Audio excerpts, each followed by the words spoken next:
নমস্কার। দু একদিন আগেই ইন্টারনেটে উত্তরপ্রদেশের একটা ভিডিও ভাইরাল হয়েছে। সেখানে দেখা যাচ্ছে যে উত্তরপ্রদেশের পুলিশ একটা বস্তিতে ঢুকে গায়ে একটা যন্ত্র ঠেকিয়ে পরীক্ষা করছে মানুষকে, বস্তিবাসী লোকজনকে, যে তারা বাংলাদেশি কিনা। হ্যাঁ, ঠিকই শুনছেন, গায়ে যন্ত্র ঠেকিয়ে পরীক্ষা করা হচ্ছে তারা বাংলাদেশি কিনা। তো সে নিয়ে আলোচনায় যাবার আগে যে ভিডিওটা ভাইরাল হয়েছে সেটা একটু ছোট্ট করে देখিয়ে देवा যাক। দেখুন। बांग्लादेश के तो नहीं हो? नहीं झूठ मोल मशीन पकड़ने वाली मशीन लगाओ इनकी पीठ पे। हाँ तो उधर उधर को दिखाओ, उधर को मशीन लगाओ इनकी पीठ पे। बोलो कहाँ के? बांग्लादेश मशीन तो बांग्लादेश बता रही है। अररिया जिला अररिया कौन है बांग्लादेश का? यहाँ सिर्फ अररिया जिले। হ্যাঁ, দেখলে চোখে বিশ্বাস করা যায় না, কিন্তু সত্যি সত্যি এটা হচ্ছে গায়ে যন্ত্র ঠেকিয়ে দেখা হচ্ছে বাংলাদেশি কিনা। তো এর আগে আমরা জানি যে নানা রকম মহা আবিষ্কার হয়ে গেছে ভারতবর্ষের বুকে। ভারতবর্ষ কেন, পশ্চিমবাংলার বুকেই। বেশ অনেক দিন আগে দেখতাম যে এক বিরাট তথাকথিত প্রগতিশীল অভিনেতা তিনি হনুমান যন্ত্রের বিজ্ঞাপন করছেন টিভিতে। তো টিভিতে তো হনুমান যন্ত্র ছাড়িয়ে দিন, এখন জ্যোতিষীদের রমরমা রাত্রি হলেই দেখা যায়, সেসব হইচই করে দেখা যায়। তো এইটা তো পশ্চিমবঙ্গের চিত্র। আর সর্বভারতীয় চিত্র যদি দেখি, সেখানে বিরাট বিরাট বড় বড় সমস্ত সাংবাদিকরা আছেন। তাদের একজন কিছুদিন আগে যখন নোটবন্দি হয় ভারতবর্ষ জুড়ে, প্রধানমন্ত্রী নরেন্দ্র মোদী নোটবন্দি করেন, তখন নতুন নোটের মধ্যে চিপ আবিষ্কার করেছিলেন। সে এক বিপুল আবিষ্কার। সে চিপ এমন ছিল যে মাটির বহু নিচে পুঁতে দিলেও নাকি নোট কোথায় আছে খুঁজে বার করা সম্ভব, এবং এই করে সন্ত্রাসবাদী নেটওয়ার্ক সম্পূর্ণ ধ্বংস হয়ে যাবে। তো এ ছিল এক বিরাট আবিষ্কার। তারপর আমাদের সাংবাদিকরা, কর্নেল এবং মেজররা তো আরেকটা বড় আবিষ্কার করেছিলেন, কী করে করাচি এবং লাহোর দখল করে ফেলা যায়, প্লেন না উড়িয়ে, দখল না করে, স্রেফ মিডিয়া দিয়ে, সেটাও করেছিলেন। তো এই বড় বড় আবিষ্কারগুলো ওরা কেন নোবেল প্রাইজের জন্য নিয়ে যান না, কেনই বা কেউ নমিনেট করেন না, এটা আমি এখনও জানি না। তবে এই সিরিজেরই সর্বশেষ আবিষ্কার হচ্ছে গায়ে যন্ত্র ঠেকিয়ে বাংলাদেশি ধরে ফেলার যন্ত্র, গায়ে একটা যন্ত্র ঠেকিয়ে। তো এর আগে ওরা গোমূত্র ঠেকিয়ে, গোমূত্র দিয়ে ক্যান্সার সারিয়েছেন। আরও বিরাট বিরাট আবিষ্কার করেছেন। হনুমান নাকি পুষ্পক রথ ছিল আসলে স্যাটেলাইট, পুষ্পক রথ ছিল আসলে কৃত্রিম উপগ্রহ, রকেট, এসব অনেক কিছু আবিষ্কার হয়ে গেছে। তো এখন বাংলাদেশি যন্ত্র ঠেকিয়ে বার করে দেওয়া হচ্ছে। তো একটা ছোট্ট প্রশ্ন এসে যায় যে এতই যদি পারেন, সেই ছোটোবেলার প্রশ্নটা, অরণ্যদেব যদি এতই প্রতিভাবান, তা তিনি প্যান্টের উপর জাঙ্গিয়া পরেন কেন, সেরকম প্রশ্ন একটা এসে যায়।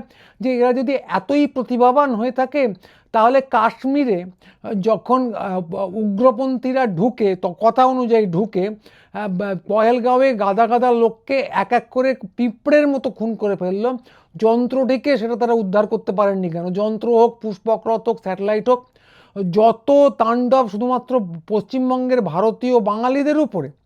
তো বাঙালিদের নিয়ে কি হচ্ছে, যেখানে সেখানে যে কোনো উপায়ে বাংলাদেশি ঠাউরে বাঙালিদের ঠেঙানো হচ্ছে, সে তো আপনারা জানেনই। এটা তার সর্বশেষ সংযোজন। বস্তুত আমরা সবাই বুঝতে পারছি যে এর মধ্যে আবিষ্কারের কিচ্ছু নেই, কিচ্ছু আবিষ্কার নেই। একটা ছুতো নাতা খোঁজা হচ্ছে, যেখানে একজনকে বাংলাদেশি আখ্যা দিয়ে, বাঙালি হলে তো বিশেষ করে বাংলাদেশি আখ্যা দিয়ে ঠেঙানো হবে। এবং এইটা একটা ট্রেন্ড হিসেবে, এটা একটা রীতিমতো রাজনৈতিক চর্চা হিসেবে চালু করা হয়েছে। সারা ভারতবর্ষ জুড়ে প্রচুর কোটি কোটি বাংলাদেশি এবং রোহিঙ্গা ঢুকে পড়েছে। যেখানে বাংলাদেশি দেখিবে, যেখানে বাঙালি দেখিবে, সেখানেই ঠ্যাঙাবে।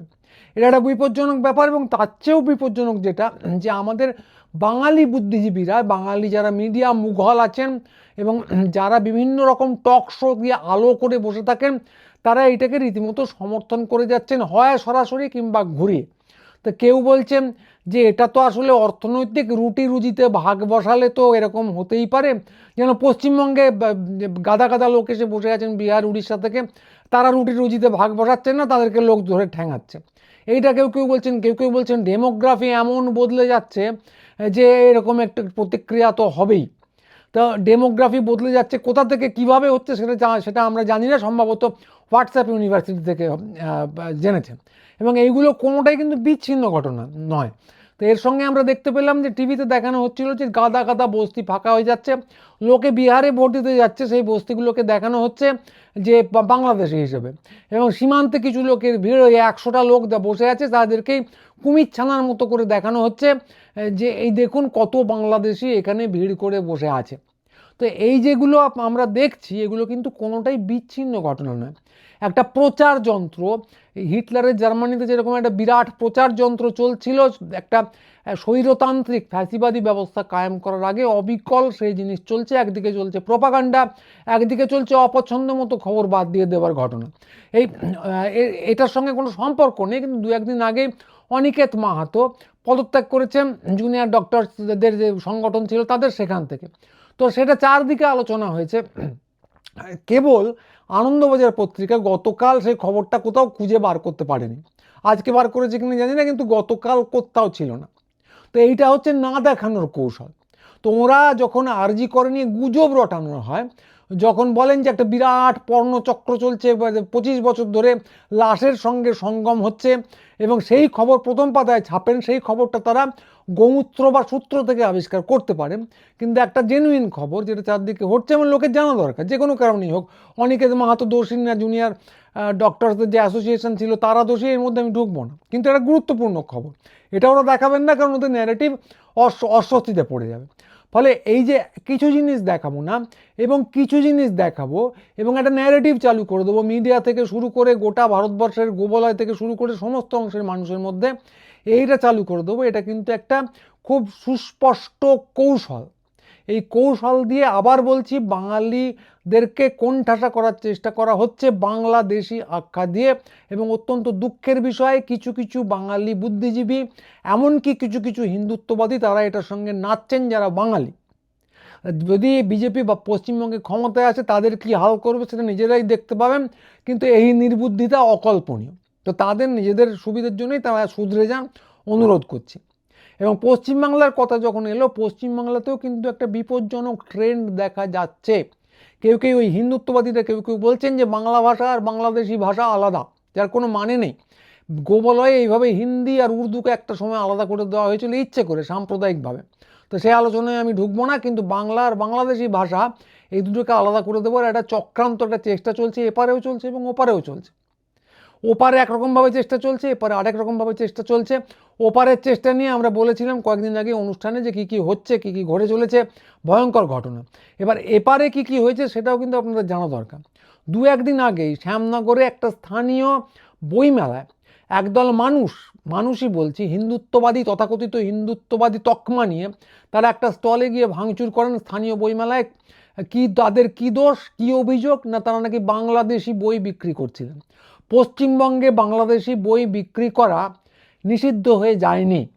বাংলাদেশি খুঁজে বার করার যে তাণ্ডব চলছে সারা ভারতবর্ষ জুড়ে বাঙালির বিরুদ্ধে, এটা তারই কিন্তু একটা বর্ধিত সংস্করণ, যেটাকে ওই হিন্দুত্ববাদীরা পশ্চিমবঙ্গেও নিয়ে আসছে, বিদ্বেষের জমি তৈরি করছে, এবং তারপর বাঙালিকেই বাংলাদেশি বলে হটিয়ে দেওয়ার চেষ্টা হবে। এবং যে হিন্দুত্ববাদী বাঙালিরা এটা করছে, তারাও কিন্তু সমস্যায় পড়বে। কিন্তু এই যে এজেন্টের কোনো অভাব হয় না, সমস্ত সময় ওপারেও ছিল রাজাকার, এরা কিন্তু এজেন্ট হিসেবে কাজ করে চলেছে ওই উত্তর ভারতীয় আধিপত্যবাদী হিন্দুত্ববাদীদের, যারা হিন্দুস্তান কায়েম করতে চায়। এবং আপনারা শুনে আশ্চর্য হবেন, এটা যে শুধু শ্যামনগরে হয়েছে তা নয়। এবার বইমেলার ব্যাপারে গুরুচণ্ডারির তরফেই আমাদের একটা অদ্ভুত অভিজ্ঞতা হয়েছে। প্রত্যেকবারই আমাদের স্টল থাকে, এবারও আছে 567 নম্বর স্টল, কিন্তু এবার স্টল পাওয়ার আগে যে লটারি হয় ঠিক তার আগে একটা অদ্ভুত ফোন এলো, যা এর আগে কখনো আমরা পাইনি। তা আমাদের ফোন করে একজন নিজেকে কর্মকর্তা পরিচয় দিয়ে জানালেন যে এবারে স্টল আপনাদের তো প্রায় হচ্ছিলই না, কোনো ক্রমে হয়ে গেছে। কেন না, আমাদের নামে অর্থাৎ গুরুচণ্ডালীর নামে নাকি কমপ্লেন আছে। কি কমপ্লেন না, আমরা নাকি বাংলাদেশের বই রেখেছি, পরের বার এরকম করলে কিন্তু নাও হতে পারে, অনেকটা হুমকির ভঙ্গিতে বলা হয়েছিল, এবং গিল্ডের কর্মকর্তার পরিচয় দিয়ে। বলা বাহুল্য, বাংলাদেশি কোনো প্রকাশনার কোনো বই আমরা বইমেলায় স্টলে রাখিনি, গতবারও রাখিনি, এবারও রাখছি না। আমাদের ওই ছোট্ট খুপড়িতে নিজেদের বই রাখারই জায়গা থাকে না, তো বাইরের বই। হ্যাঁ, আমরা বাংলাদেশ বিষয়ক বই ছাপি, বাংলা ভাষাতেই ছাপি, গতবারও ছিল এবং এবারও থাকবে। কিন্তু আমরা রাখি না তার মানে এই নয় যে তার চেয়েও বড় ব্যাপারটা আমরা এড়িয়ে যাব। এর চেয়েও বড় ব্যাপার কোনটা? বড় ব্যাপার হলো বাংলাদেশের বই রাখা গিল্ডের বইমেলায়, কলকাতা বইমেলায়, আন্তর্জাতিক বইমেলায় কবে থেকে ঠিক নিষিদ্ধ হলো যে সেটা নিয়ে কমপ্লেন করা যেতে পারে, এটা কিন্তু আমাদের জানা নেই। তো এটাকে আমরা কিভাবে ধরছি? বস্তুত এইভাবেই ধরছি যে এই বিদ্বেষ যেটা গোবলয়ে চালু করা হয়েছে, গোটা ভারতবর্ষে বাঙালির বিরুদ্ধে যে বিদ্বেষ চালু করা হয়েছে, শ্যামনগরে যে ছোট্ট ঘটনা ঘটে গেল, তারই কিন্তু একটা বর্ধিত সংস্করণ হিসেবে আমরা এটাকে দেখছি। এ নিয়ে কোনো দ্বিধা দ্বন্দ্ব রাখার কোনো জায়গা নেই। এবং অকল্পনীয় যেটা, কলকাতা বইমেলার কর্মকর্তা পরিচয় দিয়ে গিল্ডের পক্ষ থেকে একজন ফোন করেছিলেন। তো যাকে ফোন করা হয়েছিল তিনি আমি নই, তিনি এই যে কথাগুলো বললাম খুব স্পষ্ট করেই বলে দিয়েছেন। কিন্তু প্রকাশ্যে কথাটা বলছি যখন, নিশ্চয়ই তার কোনো কারণ আছে। কাজেই কারণটা কি সেটা খুব স্পষ্ট করে বলি। আমরা গুরু চণ্ডালী একটা ট্রাস্ট, আমরা বড় লোক হব বলে এই চ্যানেল চালাচ্ছি না, সাইট চালাই না, প্রকাশনা চালাই না। আমাদের কোথাও কোনো স্পন্সরশিপ, ইনভেস্টমেন্ট কিচ্ছু নেই, বিনিয়োগ টিনিয়োগ নেই। বরং আমাদের গাঁটের কড়ি কিছু যায়, আগে আরও বেশি যেত, এখন মোটামুটি ব্যালেন্স শিট ঠিকঠাক থাকে, তবুও কিছু যায়। তো এইগুলো আমরা কেন করি? ঘরের খেয়ে বোনের মোষ তাড়ানো। এটা করি খুব সুস্পষ্টভাবে একটা অবস্থান থেকে, অবস্থান, একটা সামাজিক অবস্থান, একটা রাজনৈতিক অবস্থান, সেই জায়গা থেকে দাঁড়িয়ে করি। আমরা ভিন্ন স্বরের পক্ষে, নির্দিষ্ট কোনো রাজনীতির পক্ষে নয়, কিন্তু ভিন্ন স্বরের পক্ষে এবং আধিপত্যবাদী যে কোনো অবস্থানের পক্ষে। সেজন্য আমরা হিন্দুত্ববাদী এবং হিন্দি যে আগ্রাসন তার বিরুদ্ধে খুব স্পষ্টভাবে বিপক্ষে। তো এই অবস্থানটা আমাদের আছে। আমি জানি যে এখন পশ্চিমবঙ্গ এবং গোটা ভারতবর্ষেরই যে অবস্থা, এই অবস্থান ব্যাপারটাই অলিক হয়ে গেছে। যে মানুষ অবস্থান থেকে, নিজস্ব ধ্যান ধারণা থেকে, আদর্শ থেকে কোনো কাজ করতে পারে, সেই ব্যাপারটাই এখন অলিক হয়ে গেছে। আমাদের বিভিন্ন জায়গা থেকে বিভিন্ন জায়গায় যেরকম কমেন্ট পড়ে ফেসবুকে সেসব দেখলেই বুঝতে পারি। কিন্তু তারপরেও খুব পরিষ্কার হয়ে বলতে পারি যে আমরা কোনো লাভের জায়গা থেকে কিচ্ছু করি না, পুরোটাই কিন্তু আমাদের অবস্থান। বিদ্বেষের বিরুদ্ধে থাকা আমাদের অবস্থান। বাঙালিকে যেভাবে তাড়ানো হচ্ছে, যেভাবে বিদ্বেষের শিকার করা হচ্ছে এবং সেই জন্য বাংলাদেশি তকমাটাকে ব্যবহার করা হচ্ছে, তার বিরুদ্ধে আমাদের অবস্থান।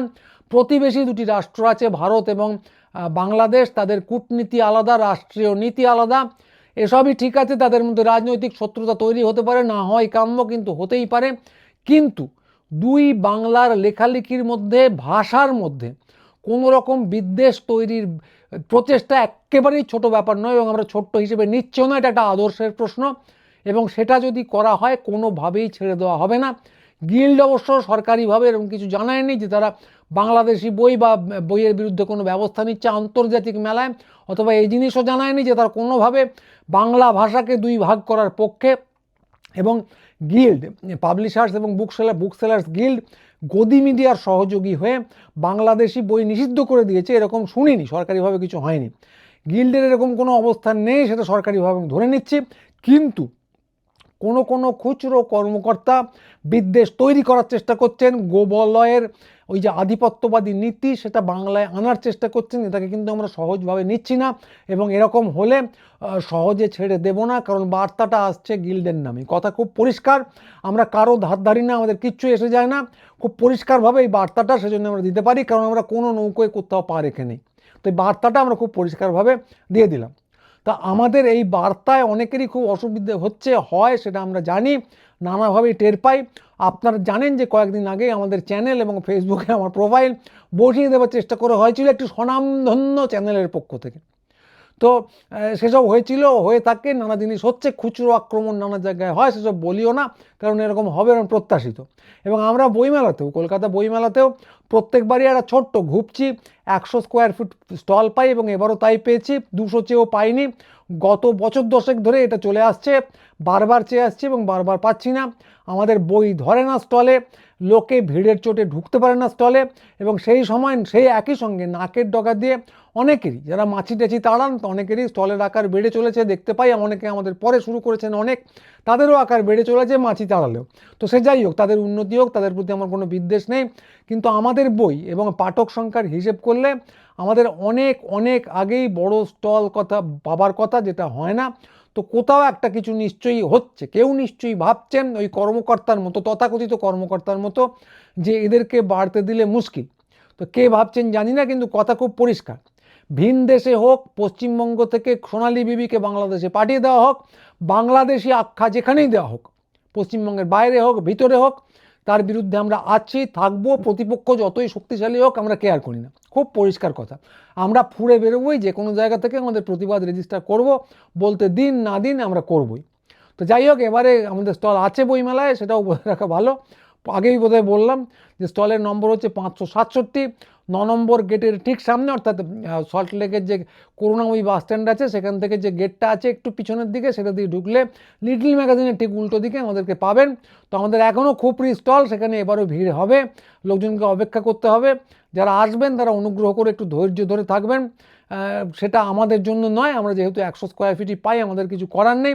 তবে একটা ব্যাপারে গ্যারান্টি দিতে পারি, যে রাস্তায় হেঁটে অনেকের অনেক রকম পিত্তি চটিয়েছি, সেই রাস্তা আমরা ছাড়ছি না, সেই রাস্তাতেই থাকবো, এই ব্যাপারে নিশ্চিত থাকবেন। আমরা এটাও আশা করছি এবং আমরা জানি যে যারা আসেন, দেখা সাক্ষাৎ করেন, যোগাযোগ রাখেন, নতুন যারা আসবেন যোগাযোগ করবেন, তাদের সঙ্গে আমাদের বন্ধুত্ব আগের লোকেদের মতোই তৈরি হবে এবং সকলের সম্মিলিত শক্তি নিয়ে আমরা কিন্তু দাঁড়িয়ে থাকতে পারবো, যেভাবে একদিন থেকেছি। তো আজকে এইটুকুই, পরের ভিডিও নিয়ে খুব তাড়াতাড়ি আবার আসবো। সবাই ভালো থাকবেন, নমস্কার।